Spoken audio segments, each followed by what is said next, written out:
เนาะคนถามเขาว่ามาเตะไทยบ่คนน่ะเนี่ยพี่เวียดจ้าพระชิวเฮ้ยคนยังทักถามเด้อคนว่าคุณเจ้าเป็นคนไทยบ่นี่คนละเจียฮู้เมืองไทยเด้อทุกคนเลยนี่ก็มุมสูงตลาดทุกคนสิขึ้นมาถ่ายมุมสูง大时间вы接近是你说ฮัลโหลสวัสดีครับนมานะครับเอาสบายดีพี่น้องวัดสุขุสุคนเด้อสองบ้านนาภูเขาควายมื้อนี้ก็เป็นวันอาทิตย์ทุกคนสิพาทุกคนไปเลาะเบิ่งตลาดทุกคนตลาดสดยูรัสเซียมื้อนี้จะมีงบอยู่ 4,000 รูเบิลทุกคนงบที่ไปซื้อเนาะมื้อนี้มันเบิ่งเฮาสิได้มีหยังแด่ในสินค้ารัสเซียอันนี้ก็มี2คนเนาะก็มาลาวไม่เอาสบายดีดูด้วยหันหม้อข่าวนะก็มาลาวไม่ได้เนี่ยมื้อนี้นะไปใส่ตลาดเนาะมื้อนี้เนาะตลาดครับหักก็มาอันนี้เพิ่นหักก็มาแต่ลาวหักก็มาไม่ทุกคนไปตลาดไปซื้อแนวกินอยู่ใส่เจ้าแข่งไหนอยู่ลาวฮะนครหลวงอยู่กระตูนครหลวงเลยโอ้เพิ่นอยู่ไซธานีเนาะเพิ่นอยู่เมืองไซธานีเด้อพี่น้องเอาฝากพวกเขาเด้อทุกคนเลยฝากพี่น้องเป็นกำลังใจให้เอาได้เบิ่งมื้อนี้เอาตลาดสดในรัสเซียทุกคนสิมีหยังบ่มื้อนี้แต่ละเทื่อเขาไปก็แม่นได้เต็มเนาะทุกคนเนาะซีนป่าได้หลายแนวเนาะทุกคนเนาะเบิ่งอยู่บ้านเพิ่นสิราคาเท่าไหร่ก็สิต่างกันกับบ้านเฮาซ้ำไหนเอาคือเก่าเนาะทุกคนเนาะเพราะว่าเฮาจะได้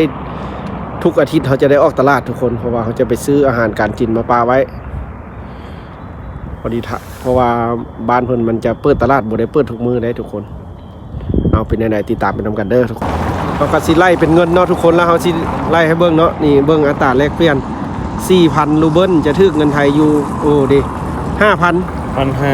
1,500 ครับอัน98 บาททุกคนลองเบิ่งเขาสิได้อย่างเขาซื้ออย่างแล้วเขาสิสรุปเป็นเงินไทยให้เบิ่งเนาะทุกคนว่าสินค้าบ้านเพิ่นเท่าใดลองเบิ่งเนาะเอาติดตามไปนำกันเด้อทุกคนเด้อมานำกัน3นุ่มอันนั้นก็เขาก็มาลาวใหม่ๆเนาะทุกคนเนาะเพิ่นก็อย่างวันนั้นวัวซินก็อากาศถ่ายคลิปกันเดียวได้เห็นถ่ายคู่ให้กันเอาตามไปดูกันสิเอาไปลุยตลาดลองเบิ่งมาใหม่ๆสิเอาสิสัมภาษณ์เพิ่นเนาะเพิ่นมาแต่อันลาวเนาะหักก็มาใหม่ๆเนาะทุกคนอยู่แข่งใดสบายดีค่อยซื้ออันพุทธศักดิ์เนาะพุทธศักดิ์นครหลวงจังนี่อยู่นครหลวงเนาะเราก็มาใช้ชีวิตนำกันอยู่นี่เนาะเพิ่นมาแต่นครหลวงเป็นจังได๋ครับมาอยู่พี่เฮียนภาษารัสเซียนี่ยากบ่ก็ปานกลางเนาะสิยากก็บ่ยากเนาะเอาภาคอันผู้รุ่นหลังเนาะสิมาเนาะทุกคนเนาะถ้าใครสิมาอยู่รัสเซียมาทำมาเฮียนหรือมาเฮ็ดเวียกว่ามันยากมันง่ายซำใดเนาะภาษารัสเซียการที่มาเฮียนเนาะการใช้ชีวิตสิเป็นจังไดอยู่พี่ตลาดสดในรัสเซียเอาฝากพี่น้องเป็นกำลังใจเอาพอดีรถเมล์มาแล้วทุกคนติดตามไปนํกันเนาะว่าสิได้อย่างแด่ละเบิ่งในตลาดบ้านเพิ่นสิบรรยากาศเป็นแนวไหนสิมีสินค้าอย่างแด่อากาศก็ร้อนๆพอดีคักทุกคนมีลมพัดเอาค่าขึ้นรถเมล์เนาะเอาติดตามไปนํกันอันนี้เฮาก็สิขึ้นรถเมล์แล้วก็คอยถ้าเบิ่งไปนํกันเนาะประมาณนํกัน4คนทุกคนนํกัน4คนสาวงามมั้ยนะสาวงาม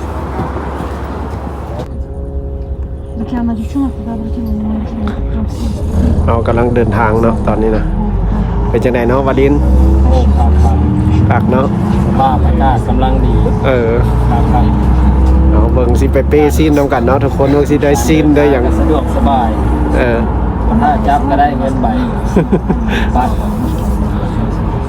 สะดวกสบายเนาะอยู่ที่เนาะละเอียด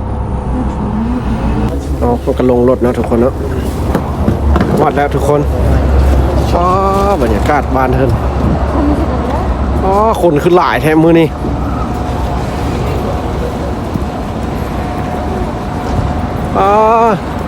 มาแต่ลาวได้ตื่นตาตื่นใจไหมกับผู้สาวตีนี่นะ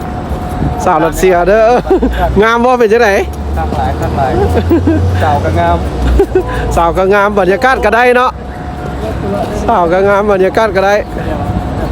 เอาเป็นจังได๋ติดตามไปต่อเด้อทุกคนเป็นจังได๋วาลินโอ้คักหลาย คักหลายเนาะ งาม เอาย่างจังน้อยแล้วจะค่อยไปตลาด อย่างล้อกันเนาะ ซีนี่ย่างเคมซีเปิดเหรอไว้เปิดแล้วแสดงว่าบ้านเมืองปกติแล้วเด้เคมซียวนรัสเซียเปิดแล้วเด้อทุกคนนี่ตะกี้มันปิดเนาะทุกคนเมื่อก่อนหันปิดช่วงนี้เปิดแล้วทุกคนเปิดให้บริการแล้ว KFC ป้าบรรยากาศเนาะทุกคนย่างตลาด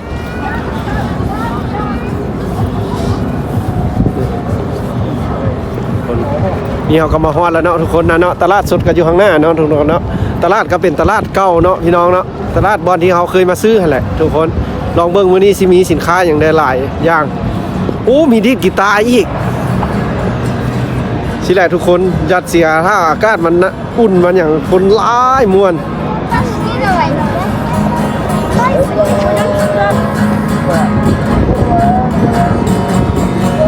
คักเอาโอ้มันกระดิดมวนเลยทุกคน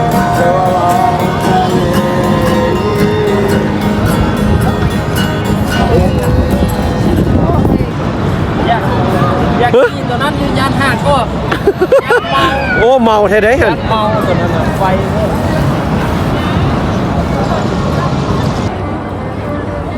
ตอนนี้ก็มีผู้สาวให้คนน้อยได้ทุกคนมีความสามารถได้เอาให้ละ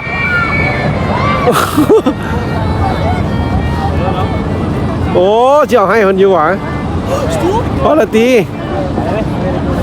ให้อีกวะโอ้เจ้าเงินมาให้อีกใจดีแท้น้ำใจคนลาวเอาส่งเสริมเนาะมัน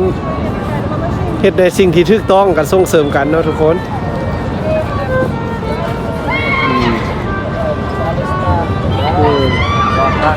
ว่ามีความสามารถเขาก็โซ่ความสามารถโซ่บ้านเพิ่นก็ให้นี่โอ้หลายคนมาให้เห็นบ่เห็นเฮาให้เพิ่นก็ให้คือกันเด้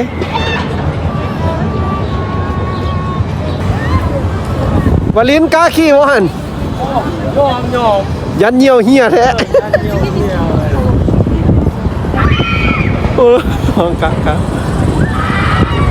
โอ้ย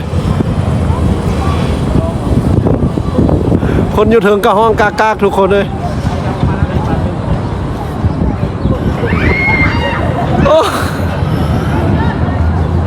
โอ้เสียวแนวนี้นะ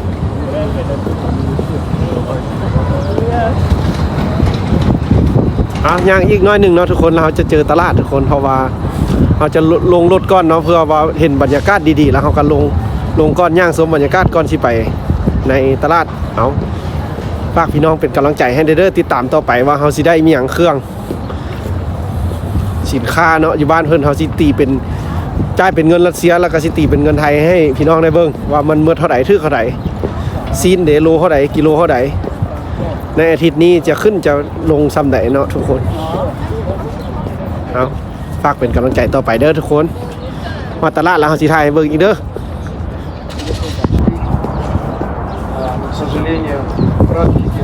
พอละทุกคนพอตลาดแล้วได้เอาชอบเบิ่งสิเข้าไปในตลาดสดก็จะมีตัวเดียวนี้เนาะทุกคนอยู่ในเมืองเนาะทุกคนตลาดสดเฉพาะขายแบบเป็นเนื้อสัตว์แบบเป็นงัวชิ้นหมูชิ้นแกะจะมีอยู่บ่อนเดียวนี้เนาะทุกคนหมดเมืองนี้จะมีอยู่บ่อนเดียวนี้ใช่เอาเพิ่มเลยฮะได้ไทยแลนด์ซากะได้อีโยดโซตามโนกะ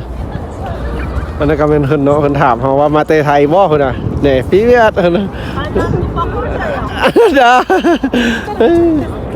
พะชิวเฮ้ยเพิ่นยังทักถามเด้อเพิ่นว่าเจ้าเป็นคนไทยบ่นี่คนรัสเซียฮู้เมืองไทยเด้อทุกคนเอ้ยโอ้โหบ้าคนรัสเซียฮู้เมืองไทยสกแล้วมื้อนี้น่ะเบิ่งแต่ละมื้อได้ลองออกกำลังกายกันหน่อยนึง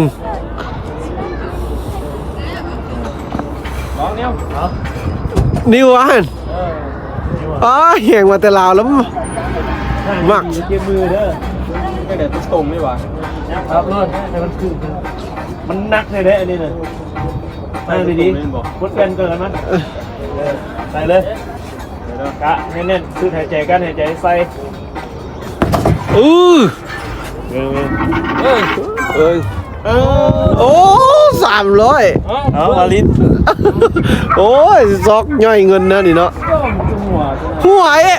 มันก็หัวควรเนาะ ว่ามาตรฐานผู้ชาย400สิ มันหัวควรเอาเว้ย เอาเดี๋ยวจัง เอาลองมาลินอันนี้แหงมาแต่ลาวเด้อทุกคนโอ้โถโอ้4,500มัดหนักเนาะ โจใส่มาตรฐานผู้ชายเลย โอ้หัวอยู่เลยยังหัวควรอยู่ หัวเสือเนาะ500กว่า ไปเข้าไปตลาดต่อโอ้ เป็น200 เนี่ยหัวควรอยู่ ใช่เลยเลือกกันนี่เต็มจังว่า โอ้เนาะเมื่อกี้นี่เนาะเพิ่นเนาะคือว่าเพิ่นฮู้เมืองไทยได้เมื่อกี้นี่น่ะ ไปฆ่าอยู่หั่นมาเท่านึงเขาว่าค่อยเป็นคนเวียดว่าซั่น ผมเป็นคนเวียดเขาเป็นคนลาวเว้าภาษาใครคือไทยเอานี่ก็เป็นตลาดนะทุกคนเมื่อเข้าไปในตลา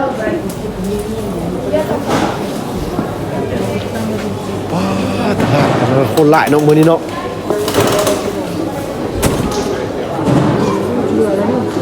ว้าคนหลายเด้อทุกคนมื้อนี้น่ะคนหลายเด้อซีนสัตว์คือหลายเด้มื้อนี้เป็นเนื้อสัตว์เนื้ออย่างหลายเด้ทุกคนพวกมันสิเลาะเบิ่งเนาะทุกคนเนาะเลือกซื้อเลือกอย่างเบิ่งว่าสิได้อย่างใดเอาอย่างใดคนหลายเด้อทุกคนอยู่ในตลาดนี่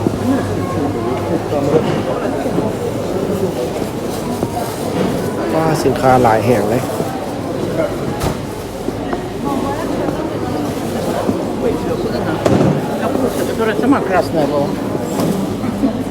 เนื้อทุกคนเป็นเนื้อสัตว์เนื้ออย่างหลาย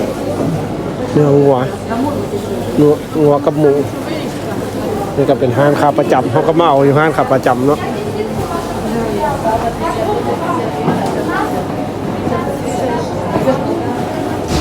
มันก็จะได้อย่างเดียวเนื้อหมูกิโล Так, такое 50 пойдет? И это 50. อันนี้ก็เป็น И рыбки по 50 отдам. 50รูเบิลทุกคนเลยขาหมูก็80 Это по 40 отдам. ขาหมู Это, смотри, по 40. นะเอาอย่างนี้ Это กระดูก Это будет у нас 380. Вот по 350. Кило. И шкуры. Так, ตัวนี้เป็นดูข้าง это 380, это 350. เอาตัวนี้เนาะตัวนี้มันกิโลละ Это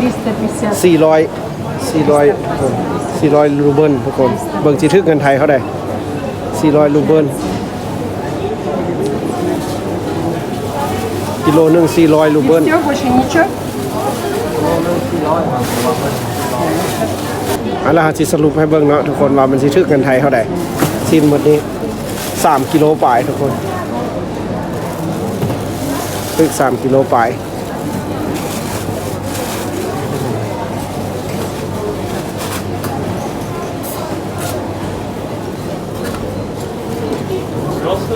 ทึกอยู่970ถ้าเป็นเงินบาทจะทึกอยู่ประมาณ300ทุกคน300 บาทจะหมดอยู่300 บาทเอาหมูมาดินะทุกคนซื้อหมูมาดิกี่ซื้อทุกข้างหมูมาดิสิเอา Это сало 350, это 380. เป็นติดมันเนาะทุกคนเนื้อติดมัน Еще вот такое сало. Какое больше? เป็นแบบอันนี้ก็หมูกรอบนะหมูกรอบเห็ดเฟอร์คักเบิ่งสิเอาเป็นเครื่องในคูขนาทุกคนอยู่หานี้แห้งสดๆเลยนี่แบบกินดิบก็ได้แหละค่ะได้คูขนาทุกคนเราสิโทรให้เราเอาแมนยูลุ่มสิโทรให้เขามาให้นี่ก็เป็นตับอันนั้นก็โลละ100เนาะทุกคนกระดูกงัว 82. กระดูกงัวโลละ100รูเบิล Все вместе получается 548.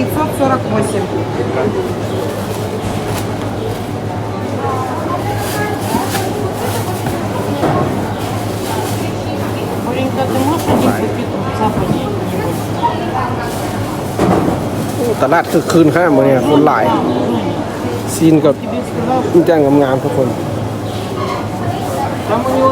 ซีนงัวจะถึกโลหนึ่ง600 รูเบิลถือว่ากระแพงได้ถ้าเป็นซีนแบบอันเป็นกระดูกน้ำมันข้อเนี่ยพระเจ้าจะเน้นกินอันนี้นะ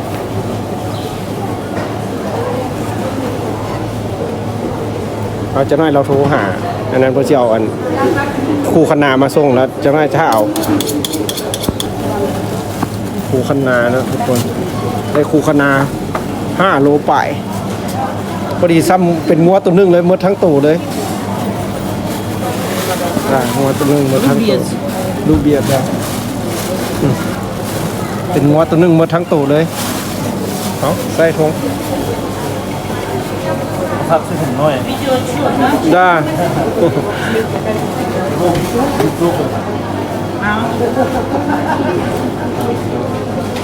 กิโลละ150 รูเบิลทุกคนถ้าเงินไทยก็สิประมาณ40 บาทกิโลหนึ่งคน40-50 บาทเอานักตีเปลี่ยนกันตีไปเอาย่างต่อเต็มทงแล้วทุกคนได้ครูคันนาได้บายบาย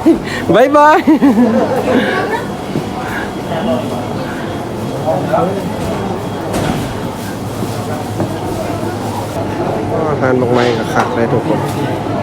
ทานบอกไม้บาทเลยเบิ่งบอกไม้ไหมขักเลยทุกคนมีอันเปิ้ลมีอย่างไรแปลพักห้านเก้า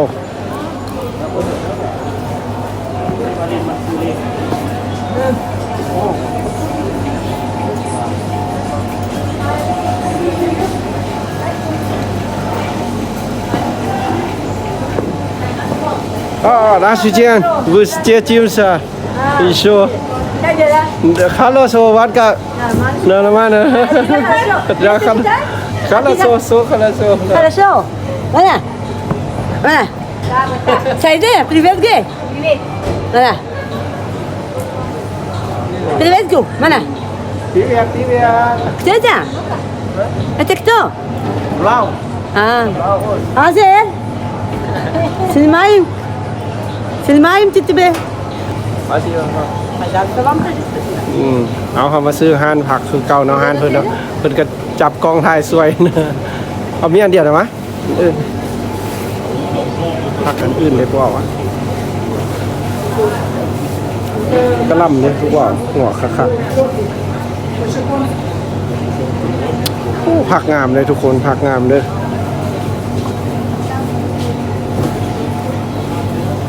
นี่ก็เป็นผักสีหอมปลอมเอาบอสิกมันเนี้ย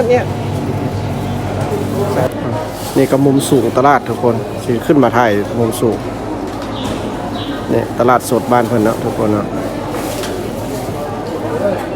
นี่สิเนาะ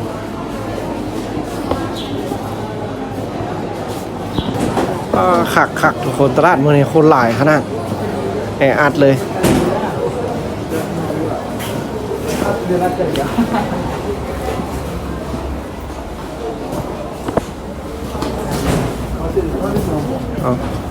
ยังจ่ายเงินยังบ่เบิดเนาะทุกคนเขาก็เบิดแต่ 3,000 ทุกคน 3,000 ปลาย 3,000 ปลายรูเบิลยังเงินอีกอยู่ไปเลาะซื้ออีกก่อนแกมือวะโอ้ยเสียไปย่อยเงินนะตอนนี้ได้อยู่ 3-4 อย่างทุกคนได้พักแล้วก็ได้คูคณา5 กิโลป่ายทุกคนก็6 กิโลแล้วก็ได้ซีนหมูกับลูกข้างหมูแล้วก็เป็นเนื้อติดมันได้ทุกคนแล้วก็ได้เนื้อติดมัน 3-4 อย่างเอาเดี๋ยวเขาเมื่อเฮือนเราสิสรุปให้เบิ่งว่ามันได้หมดเงินเท่าไหร่เอาตอนนี้ก็มาฮอดคิวรถเมล์ทุกคนสิขึ้นรถเมล์ไปซื้อไก่ทุกคนที่ไปเอาไก่อีกทุกคนเขายังได้เครื่องบ่ครบเนาะยังสิไปซื้ออีกซื้อให้หมดเงินนะทุกคนเงินบ่หมดบ่กลับมื้อนี้นะรถมาละรถเมล์มาละคนคือสิหลายแท้มีบ่อนว่างอยู่วะฮาม ฮะอ๋อเต็มตึงเลย เข้าบ่ได้แล้วรถเมล์เต็ม ไทยกัน เต็มทุกคน ถ้าคันต่อไปทุกคนรถเมล์เต็มแล้วทุกคนถ้ารถเมล์2เทื่อแล้วทุกคนเต็มหมดจะ11มาแล้วเอาลองเบิ่งคันนี้เนาะสิเป็นจังได๋รถคันสิมานี่คัน11เนาะสิเต็มบ่เต็ม เต็มบ่คันนึง เมื่อรถเบอร์30เมื่อกี้มา2เทื่อแล้วทุกคนเต็มหมดผู้คนมาหลายทุกคนเต็มอัดได้อยู่คันนี้ไปเขาขึ้นเอาได้เบอร์11ขึ้นเลย11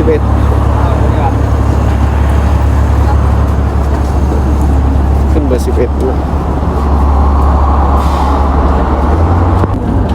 ตอนนี้เขาก็อยู่ในรถนะทุกคนเนาะขึ้นในรถไปนำกันรถกันโอ้คนหลายทุกคนเต็มรถเลยนี่โอ้ยตายเซ็นเตอร์ได้เลือกเค้ก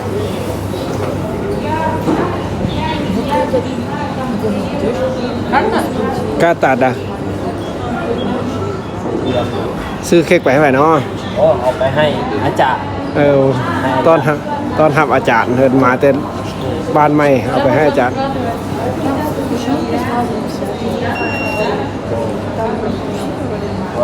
ราคา650รูเบิลทุกคนเค้กเอาเทียนไปใส่เค้ก หลายหมดตัวนี้เท่าไหร่ เลือกเอาเทียนใส่เค้ก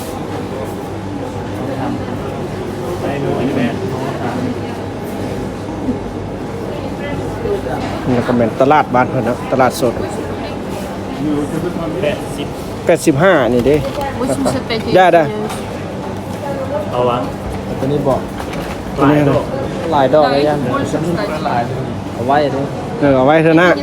เด้อ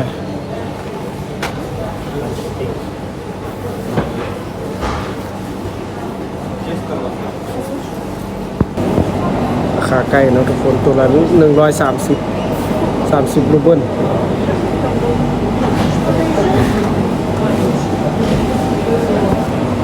ใกล้3ตัวเนาะทุกคนไปย่าง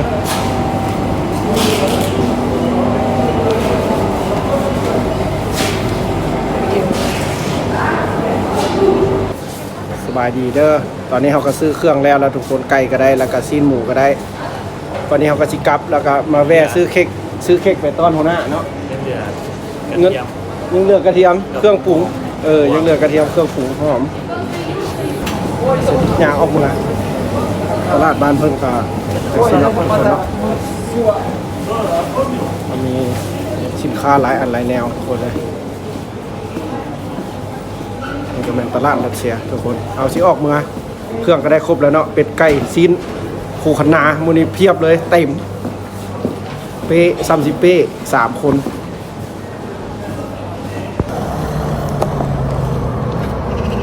แบบสไตล์แบบบ้านๆเลยเนาะเอา3คนเป๊ะอันนี้ก็ได้ซีนหมูอยู่ห่างกับเค้กอันนั้นเราได้ไก่อันนั้นเราเป๊ะซีนหมูอันกระดูกข้างหมูกับอันคูคนาทุกคนรู้คักได้ดีใจแต่ได้คูคนาแหละทุกคนมันกินคักหลายทุกคนแซ่บแล้วก็กิโลก็บ่แพงแต่ซีนหมูแล้วกิโลขึ้นเด้อทุกคนเมื่อก่อนหันแล้วแม่นโลนึง250มื้อนี้มาแล้วแม่นกิโลนึงอัน300ทุกคนเลยขึ้นอยู่อัน80รูเบิลทุกคนกิโลนึงแล้วดูฮ้อนมาแล้วแม่นซีนจะแพงเนาะทุกคนเนาะซีนแพงผักทึกบาดนี้นะตอนฤดูหนาวอยู่หันแล้วแม่นอันผักกันแพงซีนหัดทึกซีนหันบางเทื่อเอาไปห้านเนาะเป็นนั่งหมูนี่เขาให้ล้าซับทุกคนเลยรัสเซียน่ะเอาวันนี้เมื่อเราก็สิสรุปไปเบิ่งเนาะว่าหมดเงินเท่าไหร่ว่าได้อย่างแน่ซื้อของเขาได้เอาเจอกันเด้อทุกคนบ๊ายบายฝากเป็นกำลังใจให้แน่บ๊ายบายเอาฮอดเงินฮอดสารเซ็กของได้อย่างแน่ไก่เมืองเงิน งิน 4,000 รูเบิลสิได้อย่างแน่น้องสายคนเฮ็ดพักอันนั้นน่ะกะหล่ำนี่กะหล่ำอีก อันนี้ของเด็ดเบียด หนูเบียดคูคะน้า6 กิโลเขียนซื้อ ดู ดูข้างหมู หมู หมูนี่ก็ซีนติดมัน ต่างกัน โค้ง3 สั้นหมู3 สั้นเอาถือว่าเบิด ลดเงินพร้อม เงินกับเบิดเอาถือว่าได้ซ้ำนี้เนาะทุกคนเนาะเงิน 4,000 ลงได้คิดนี้ลงได้ ก็สิตัดคลิปได้ก็สิเป็นมืออื่นมันไหม้บ่มันสดมันใสบ่ ติดกี่มอนั่นเอง มีขี้งัวแล้วมันคักแหละมีขี้งัวน่ะจกออกมาเลยวางครึ่งลงฮะทอกลงมาจะได้กระสิได้ปาดตัวบ่มี3แง่มา3แง่มาใช่โอ้สิได้กินคูคนาเน้นๆอีกแล้วได้ดิ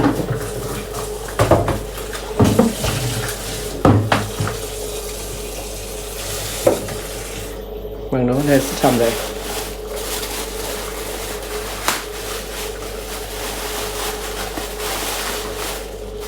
ตัวกับผ้าเลยขนาดกินทิศนึงหมดบ่ฮะก็เป็นตู่เลยนะนี่นะนี่ทุกคนงัวเป็นตู่เลยย้ายเบิดอยู่นี่แหละ